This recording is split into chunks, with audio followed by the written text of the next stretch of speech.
Yes people, what is going on? Balik lagi dengan saya Widi Sasongko di Fans Channel Manchester United. Kali ini berita transfer dari Manchester United yang selalu beredar, dan ini sudah ada counternya ya, sudah ada klarifikasinya dari sumber terpercaya Fabrizio Romano, dan dia baru-baru ini sedang menyelenggarakan interview dengan The United Stands, Fans Channel Manchester United yang ada di Inggris. Dan ini rekap yang bisa saya sampaikan ya. Pertanyaan pertama dari The United Stand terhadap Fabrizio Romano adalah Joao Neves dari Benfica. Apakah Manchester United tertarik untuk membeli pemain yang super mahal ini? Ya, kata Romano, Benfica adalah klub yang sulit untuk diajak negosiasi. Rilis clause yang mahal, dan Benfica berencana akan mempertahankan Joao Neves satu musim lagi. Dan MU lebih memprioritaskan dana-dananya untuk memperbaiki di posisi lain seperti center back dan juga left back ya. Kemudian berlanjut ke pertanyaan kedua terkait Jarrod Branthwaite dari Everton. Center back ini bukanlah target yang utama untuk Manchester United untuk menggait center back seperti Branthwaite. Tetapi ada target yang paling obvious ya di ranking 1 dan 2 adalah Antonio Silva dan juga John Clare Todibo. Mereka adalah top target dari Manchester United, tapi apakah MU akan ambil pemain-pemain yang ya berbandrol mahal ini ya? Kita lihat aja nanti. Kemudian pertanyaan ketiga terkait Bremernya Juventus. Dan ini langsung ditepis oleh Fabrizio Romano karena Bremer ini baru saja memperpanjang kontrak dan situasinya sangat complicated untuk bisa dinegosiasi untuk keluar dari Juventus. Kemudian pertanyaan krusial terkait Mason Greenwood ya. Loan di Getafe, apakah ada rencana bagi Manchester United untuk menjual atau tidak? Fabrizio Romano menyampaikan masih membutuhkan waktu untuk diputuskan oleh Manchester United dan juga Ineos. Wow, top sumber terpercaya menginformasikan bahwa Greenwood akan tersedia di bursa transfer musim panas, dan ini juga diperkuat dengan lokasi dari John Murtough ya. MU belum mendapatkan Dan Ashworth sebagai direktur teknik ya. Jadi John Murtough ini lagi ditugaskan oleh Ineos untuk datang ke Barcelona dan melakukan rapat dengan Deco. Nah, apa dan maunya apa? Ada hal apa kok John Murtough dari Manchester United ini negosiasi dan datang ke Barcelona menemui Deco? Ya, info dari Romano memang tadi belum ditentukan untuk menjual Mason Greenwood, tetapi dipastikan dia akan tersedia di bursa transfer musim panas. Dan apakah ya kita tahu sendiri Barcelona ini nggak punya duit yang banyak ya, dan MU nggak mungkin melepas Greenwood di bawah harga 40 juta. Nah, apakah akan ada swap deal dengan Frenkie de Jong atau dengan pemain yang lainnya? Kita nggak tahu. Kita tunggu aja update beritanya di summer transfer nanti ya terkait Mason Greenwood.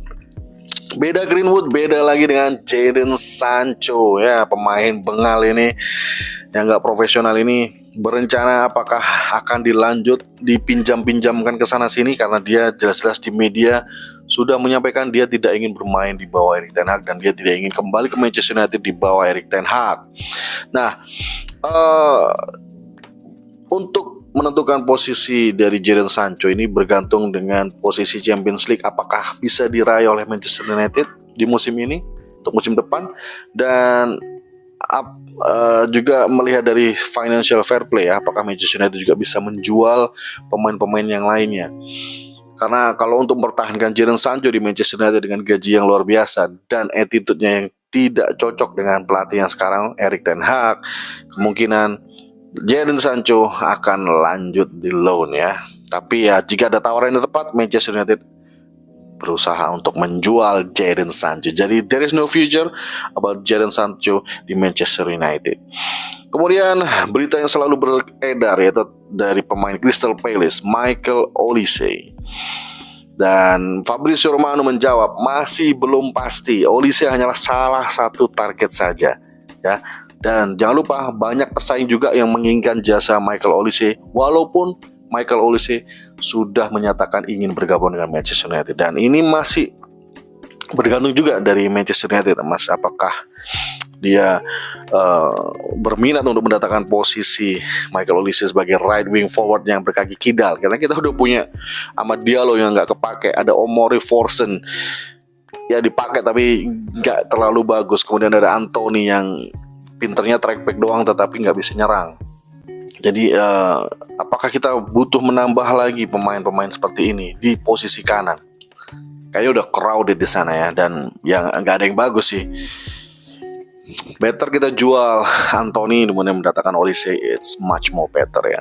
Kemudian terkait Dan Ashworth, bagaimana perkembangannya? Apakah dia jadi keluar dari Newcastle? Yang jelas iya jadi, tetapi hal ini masih didiskusikan karena yang menghambat saat ini adalah keputusan dari Newcastle United yang tidak mau melepas Dan Ashworth ke Manchester United dengan segera. Jadi dia 1,5 tahun nganggur, dibiarkan cuti.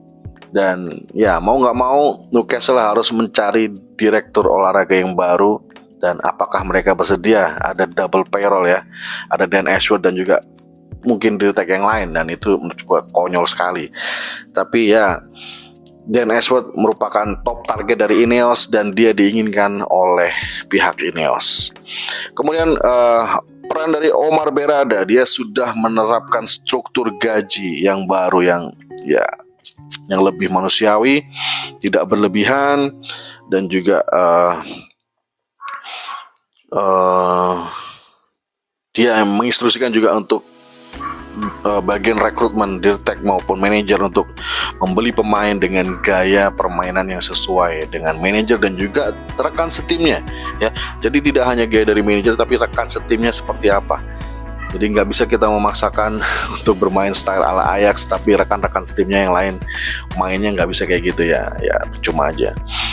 Kemudian untuk Amadou Onana dari Everton, dan ini adalah hal yang belum pasti bagi Manchester United dan tidak ada pendekatan dari MU ke Everton untuk membeli Amadou Onana.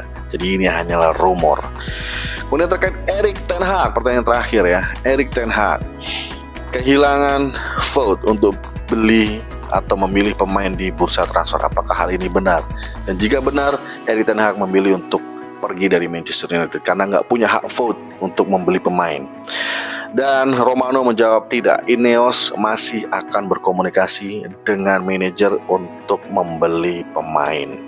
Nah itu dia update berita yang sudah saya dapatkan dari Fabrizio Romano yang melakukan wawancara dengan United Stand ya, channel Manchester fans, channel Manchester United yang ya bahasa Inggris yang ada di Inggris yang sudah saya rekam buat teman-teman kalian semua. Gimana menurut kalian, apakah ada yang bisa terrealisasi dari berita-berita yang sudah saya sampaikan tadi? Yang jelas Manchester United butuh perubahan segera untuk bisa bersaing di puncak klasemen Premier League. Thank you for watching. Saya Widhi Sasongko undur diri. Salam sepak bola.